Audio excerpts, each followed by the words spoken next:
दिल्ली में acid attack का झूठा ड्रामा, पुलिस ने किया सच्चाई का खुलासा।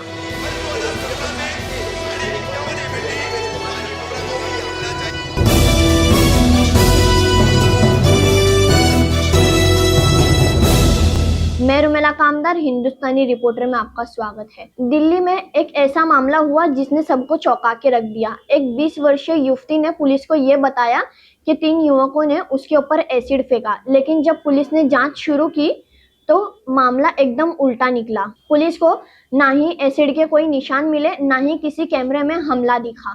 धीरे धीरे खुलासा हुआ कि ये पूरा ड्रामा ही फेक था। लड़की के पिता अकील खान ने खुद ही ये पूरी कहानी रची थी ताकि वो अपने ऊपर लगे सेक्सुअल हरासमेंट के केस से बच सके।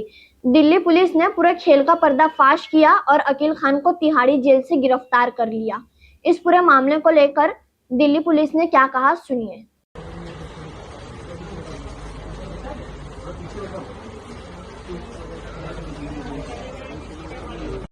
वो पहले भी आपको छेड़ते थे? ठीक है, सरकार से क्या डिमांड है? जस्टिस मिलना चाहिए। जैसे ही एसिड अटैक की सूचना मिली, हमने एफआईआर दर्ज की और उसका तुरंत इन्वेस्टिगेशन, क्योंकि गंभीर मामला लेते हुए कि छात्रा के ऊपर हुआ और महिला सुरक्षा के प्रति दिल्ली पुलिस हमेशा सजग रहती है, उसकी इन्वेस्टिगेशन करने में जैसे ही हम आगे बढ़े तो कुछ विरोधाभास नज़र आने लगे। तो हमने और गहनता से उसकी अन्वेषण किया और पता चला कि काफ़ी हद तक वो कहानी झूठी है और जिन व्यक्तियों के ऊपर आरोप है वो मौके पे थे ही नहीं। हमने उनको अच्छे से खंगाला, उनका टेक्निकल एनालिसिस किया, सीसीटीवी फुटेज देखा, जो वो कह रहे थे कि हम यहाँ पे थे उन लोगों के बयान लिए, और जब हम पूरी तरह से संतुष्ट हो गए कि वाकई जिस व्यक्ति पे आरोप लगाया जा रहा है वो वहाँ पे था ही नहीं, तो हमने इसको पुराना रिकॉर्ड वगैरह चेक किया। फिर समझ में आया कि जो छात्रा है, पीड़िता थी, उसके पिता के ऊपर एक 2 दिन पहले ही वारदात, जो एलिज्ड वारदात है उससे 2 दिन पहले ही उसके पिता के ऊपर आरोप लगे थे और वो एक महिला ने लगाए थे। उस महिला के पति को ही फंसाने के लिए ये सारा किया गया था। बल्कि केस की जो कंप्लेंट थी उसमें 3 लोगों के नाम थे, एक तो इस महिला के पति का और 2 और लोग जो छात्रा के दूर की रिश्तेदारी में भी है। उन रिश्तेदारों के साथ इनका केस चल रहा है मंगोलपुरी में, एक प्लॉट का झगड़ा, और उस प्लॉट के झगड़े में एक औरत जो कि एक मालिकाना हक था उसका, उसके हस्बैंड की डेथ हो गई थी और ये लोग उसके प्लॉट पे कब्जा करना चाह रहे थे। उस औरत पे इन लोगों ने एसिड फेंका था।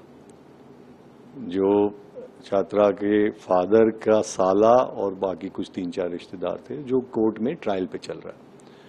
तो फिर सारी परत की परत खुलती चली गई और हमने इसमें बहुत तेजी से इन्वेस्टिगेशन किया। सारे लोगों के इधर से बयान लेना, पुरानी हिस्ट्री को जुटाना, फुटेज देखना, एनालिसिस करना टेक्निकल, और कल फिर सारी कहानी क्लियर होगी। परसों का इंसिडेंट था कि ये सारा झूठा एक कॉन्स्पिरेसी षड्यंत्र के तहत किया गया था और मकसद था कि छात्रा के फादर को उस केस से बचाना और उन लड़कों का, जो बाकी 2 लड़के थे, कि उस केस में कॉम्प्रोमाइज करना।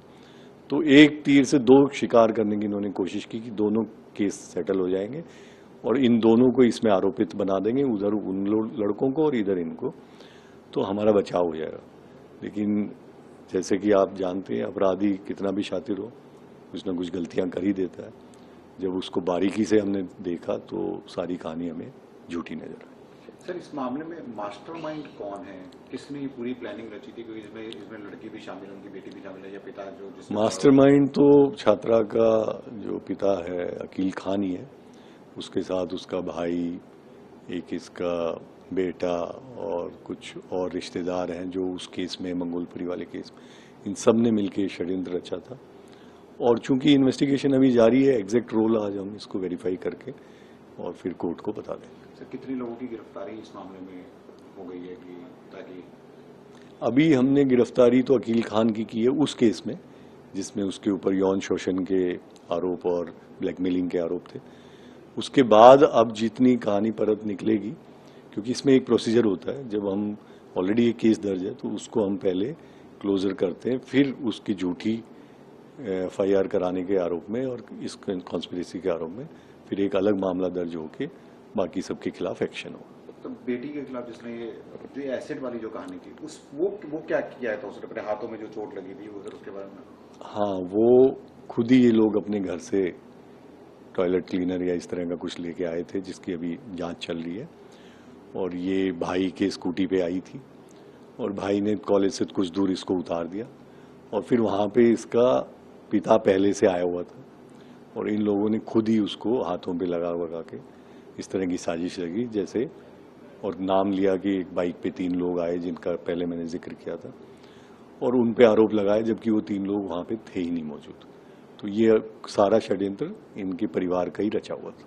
तब इन तीनों को क्लीन चिट दे दी गई है जो जिसके ऊपर इन्होंने आरोप? हाँ, देखिए, इनका वहाँ पे ना तो इनकी मौजूदगी है, ना इनका कोई जो ये बातें थी कि स्टॉकिंग करता था, कहीं कुछ नहीं है। ये जो आदमी है जिसका नाम लिया गया था, बल्कि इसकी जो पत्नी थी उसका भी शोषण कर रहे थे ये लोग। तो ये तो डबल जेपार्डी थी इनके साथ कि एक तो इनकी पत्नी का शोषण किया और ऊपर से फिर इनको इसमें आरोपित बना दिया। तो एक निर्दोष आदमी को, अच्छा हुआ हमने बहुत जल्दी जांच करके, नहीं कई बार क्या होता है हड़बड़ी में पुलिस उसको, हाँ, कि पुलिस उसको अरेस्ट करो, लेकिन वो बेचारा बार बार बोल रहा था कि मैं तो था ही नहीं, मेरे को क्यों अरेस्ट कर रहे। तो हमने कहा भाई रुको, इसको अरेस्ट मत करो, आप पहले इसका जो वर्जन है इसकी पूरी जांच हो, और जांच की तो फिर सारी परतें खुल के आ गई। तो अभी इस लड़की के खिलाफ भी का एक्शन होगा क्योंकि अभी तो हॉस्पिटल में एडमिट है? हाँ, अभी उसका इलाज हो जाने दो।